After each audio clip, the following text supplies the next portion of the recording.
नमस्कार दोस्तों। प्रस्तुत है शरत चंद्र चट्टोपाध्याय की लिखी हुई एक मज़ेदार कहानी गुरुजी। बहुत दिन पहले की बात है। लालू और मैं छोटे छोटे थे। हमारी उम्र होगी करीब 10-11 साल। हम अपने गांव की पाठशाला में साथ साथ पढ़ते थे। लालू बहुत शरारती था।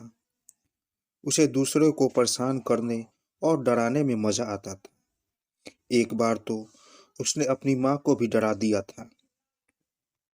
उसने यह किया कि एक रबर का सांप ले आया। वह सांप उसने माँ को दिखाया। सांप देखकर माँ बहुत डर गई। वे घबराकर दौड़ी। दौड़ने में बेचारी माँ के पाँव में मोच आ गई। मोच की वजह से उन्हें 7 दिनों तक लंगड़ा कर चलना पड़ा। वे लालू की शैतानियों से बहुत तंग आ गई थी। उन्होंने एक दिन लालू के पिताजी से कहा, इसके लिए मास्टर रख दे। जब रोजाना शाम तक पढ़ेगा तब इसे पता चलेगा, सारी शैतानी भूल जाएगा। पिताजी बोले, नहीं, अब मैं छोटा था तब मेरे लिए मास्टर नहीं रखा गया था। मैं तो अपने आप पढ़ा, खूब मेहनत की, पढ़ लिख कर आज वकील हूँ। मेरी अच्छा है कि लालू भी अपने आप खूब पढ़े लिखे, अच्छा आदमी बने। हाँ, इतना कर सकता हूँ कि जिस साल वह अपनी कक्षा में प्रथम नहीं आएगा उस साल हम इसके लिए घर पर पढ़ाने वाला मास्टर रख देंगे। लालू सुनकर चैन की सांस ली, लेकिन उसे माँ पर गुस्सा आया। लालू मास्टर को पुलिस जैसा मानता था, जो बात बात पर पिटाई करता है, जो मनमर्जी नहीं करने देता। लालू के पिता धनी गृहस्थ थे। कई साल उन्होंने अपना पुराना मकान गिराकर पुनः नया तिमंजिला मकान बनवाया था। मकान बन जाने के बाद से लालू की माँ की इच्छा रही थी कि गुरुजी इस मकान में आकर जूठा गिरा दे, लेकिन वे काफ़ी बूढ़े थे। वे फरीदपुर से इतनी दूर इसके लिए आने को राजी नहीं होते थे। बहुत दिनों बाद इस बार मौका मिल गया। गुरुदेव सूर्य ग्रहण के उपलक्ष्य में काशी आए थे। वहां से उन्होंने नंदरानी को लिख भेजा कि यहाँ से वापस लौटते समय आशीर्वाद देने आएंगे। लालू की माँ की खुशी की सीमा नहीं रही। वे गुरुजी के स्वागत की ओर शोर से तैयारी करने लगी। उनकी बहुत दिनों की मनोकामना पूरी होने जा रही थी। इस नए मकान में उनके चरणों की धूली मिलेगी और घर पवित्र हो जाएगा। नीचे बड़े कमरे से सारा सामान हटाया गया। निवार का पलंग गुरुवार को सोने के लिए बनवाया गया। इसी कमरे में उनके लिए पूजा की कई जगह बनाई गई, क्योंकि उन्हें तिमंजिले पर स्थित पूजा घर में आने जाने में तकलीफ होगी। बहुत दिनों बाद गुरुदेव स्मृति रत्न वहां आ गए, लेकिन बड़े कुसमय आए। आसमान बादलों से घिरा हुआ था। बाहर मूसलाधार बारिश हो रही थी और तेज हवा के झोंके चल रहे थे। इधर लालू की माँ को तरह तरह के पकवान बनाने, फल फूल सजाने आदि काम के कारण जरा भी सांस लेने का मौका नहीं मिल रहा था। गुरुदेव के लिए पलंग पर बिस्तर बिछाकर मसहरी लगा दी। थके मांदे गुरुदेव भोजन करने के बाद पलंग पर जाकर सो गए। इसके बाद नौकरों चाकरों को छुट्टी दे दी गई। मुलायम बिस्तर पर आराम पाने के कारण गुरुदेव ने मन ही मन नंद रानी को आशीर्वाद दिया। आधी रात को अचानक उनकी नींद खुल गई। छत से पानी मसहरी को तर करता हुआ उनकी तोत पर गिर रहा था। अरे बाप रे, कितना ठंडा पानी है। वे चौंक कर उठ बैठे और तोंद पर गिरे पानी को पोंछ डाला। फिर बोले उठे, नंद रानी ने मकान को नया जरूर बनवाया है, लेकिन पछाड़ की कड़ी धूप के कारण छत फट गई है। निवार वाला पलंग भारी नहीं था। मसहरी सहित उसे खींचकर गुरुदेव दूसरी ओर ले गए और फिर सो गए। लेकिन अभी आधा मिनट से अधिक नहीं हुआ होगा कि पुनः 2-4 बूंद आ गिरी, फिर दूसरी ओर ले गए और फिर पहले ही की तरह पानी गिरा। अब तक बिस्तर काफी भीग चुका था। इतना भीग गया था कि बिस्तर सोने लायक नहीं रह गया। गुरुदेव अब सोचने लगे कि क्या किया जाए। बूढ़े आदमी थे, अनजान जगह में दरवाजा खोलकर बाहर जाने से डर लगता ही है, और फिर भीतर रखना भी खतरे से खाली नहीं था। छत इस बुरी तरह फट गई है, पता नहीं कब सिर पर गिर पड़े। डरते डरते वे बाहर निकल आए। बाहर बरामदे में एक लालटेन जल रही थी। कहीं भी कोई दिखाई नहीं दे रहा था। चारों तरफ अंधकार ही अंधकार था। पानी जोर से बरस रहा था और वैसे ही तेज हवा चल रही थी। कैसे कोई वहां खड़ा रहे। घर के नौकर चाकर भी कहीं नहीं दिखाई दे रहे थे। पता नहीं वे सब किस कमरे में सोते हैं। स्मृति रत्न को इसका ज्ञान नहीं था। 2-3 बार उन्होंने आवाज भी दी, लेकिन पक्षियों में किसी ओर से कोई जवाब नहीं आया। एक और एक बेंच पड़ी थी। इस बेंच पर लालू के पिता के गरीब मुवक्किल बैठते हैं। लाचारी में गुरुदेव उसी पर बैठ गए। मन ही मन उन्होंने यह महसूस किया कि इससे उनकी मर्यादा पर ठेस पहुंचती है, लेकिन इस समय इसके अलावा और कोई चारा भी नहीं था। हवा में ठंडक रहने के कारण सर्दी भी लग रही थी। गुरुदेव ने धोती का एक हिस्सा खोलकर सिर पर डाल लिया और दोनों पैर आपस में सटाकर उकई बैठकर यथासाध्य आराम पाने की कोशिश करने लगे। मन बड़ा दुखी हो गया। उधर नींद के कारण आंखें झपी जा रही थी। गरिष्ठ भोजन करने के कारण कई बार खट्टी डकारें भी आई। इसी तरह नाना प्रकार की चिंताएं उन्हें सताने लगी। ठीक उसी समय एक नया उपद्रव आरंभ हुआ। पछाह के बड़े बड़े मच्छर कानों के पास गुनगुनाने लगे। ढपती हुई आंखों को उधर ध्यान ही नहीं देना चाहिए, परंतु मन शंकित हो उठा। पता नहीं इनकी संख्या कितनी है। 2 मिनट बाद ही गुरुदेव को मालूम हो गया कि इनकी संख्या अनगिनत है।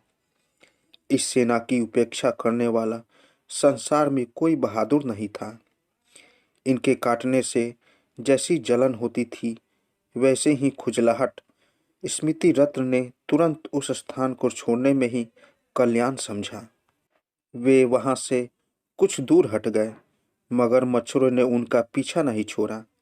कमरे के अंदर पानी ने जैसा हाल कर रखा था, उसी प्रकार बाहर मच्छरों का दल भी परेशान कर रहा था। बराबर मच्छरों को भगाने के लिए अंगूठा फटकारते रहते, पर भी उनके आक्रमण को रोका नहीं जा सका। थोड़ी देर बाद वे इधर उधर दौड़ने लगे। इस सर्दी में भी वे पसीने से लथपथ हो गए। एक बार उनके जी में आया कि जोरों से चीख उठे, परंतु ऐसा करना बचपना होगा समझकर चुप लगा गए। कल्पना में उन्होंने देखा कि नंद रानी मुलायम बिस्तर पर मच्छरदानी लगाकर आराम से सो रही है। घर के सभी लोग भी अपनी अपनी जगह पर सोए हुए हैं, लेकिन उनकी दौड़ धूप में जान फंसी हुई है। तभी किसी घड़ी ने टन टन कर 4 बजने की सूचना दी। वह परेशान होकर बोले, काटो कमबख्तो, खूब काटो, अब मैं तुम्हें भगाने से रहा। इतना कहने के बाद भी वे अपनी पीठ मच्छरों के हमले से बचाने के लिए दीवार से सटाकर बैठ गए। फिर बोले, अगर सवेरे तक जीवित रहा तो इस अभागे देश में फिर कभी नहीं रहने का। पहली गाड़ी से घर चल दूंगा। क्यों यहाँ आने का मन नहीं करता था, अब समझ गया। यही सब सोचते सोचते उन्हें नींद आ गई और रात भर की थकान के कारण वे बड़े बेखबर हो गए। इधर नंद रानी काफी सुबह उठ गई, क्योंकि गुरुदेव की सेवा में काम करना था। रात में गुरुदेव ने केवल जलपान मात्र किया था। यद्यपि यह जलपान तगड़ा था, लेकिन नंद रानी मन ही मन सोच रही थी कि अपनी पसंद की चीज वो नहीं थी। आज उस घाटे को पूरा करने की इच्छा उसके मन में हुई। नीचे उतरने पर उन्होंने देखा गुरु जी के कमरे का दरवाजा खुला हुआ है। गुरुदेव मेरे पहले ही उठ गए जानकर वे बेहद लज्जित हुई। कमरे के भीतर झांक कर देखा तो वे नदारद थे। यह क्या हुआ? दक्षिण की चारपाई उत्तर की ओर कैसे चली आई? उनका झोला खिड़की के पास बाहर पहुंच गया था। पूजा के सामान और आसन आदि दूर बिखरे पड़े थे। बात कुछ समझ में नहीं आ रही थी। बाहर आकर वे नौकरों को बुलाने लगी। नौकरों में कोई भी तब तक नहीं जागा था। उन्होंने सोचा, जब यह हालत है तो गुरु जी कहाँ गए? अचानक नंद रानी की नज़र एक ओर उठी। अरे यह क्या! एक कोने में अंधेरे में आदमी की तरह न जाने कौन बैठा है। हिम्मत करके वे आगे बढ़ाई तो देखा, अरे ये तो गुरुदेव हैं। आशंका से चिल्ला उठी, गुरुजी! नींद टूटने पर स्मृति रत्न ने आंखें खोलकर देखा, फिर धीरे धीरे सीधे बैठ गए। नंदरानी चिंता और भय के कारण अवरुद्ध कंठ से पूछ बैठी, गुरुजी, आप यहाँ क्यों बैठे हैं? स्मृति रत्न उठ खड़े हुए और बोले, बेटी, रात भर मेरे दुखों की सीमा ही नहीं रही। क्यों गुरुदेव? तुमने नया मकान बनवाया तो है जरूर, मगर बेटी ऊपर की सारी छत चटक गई है। रात भर पानी की बूंदें टप टप मेरे ऊपर गिरती रहीं।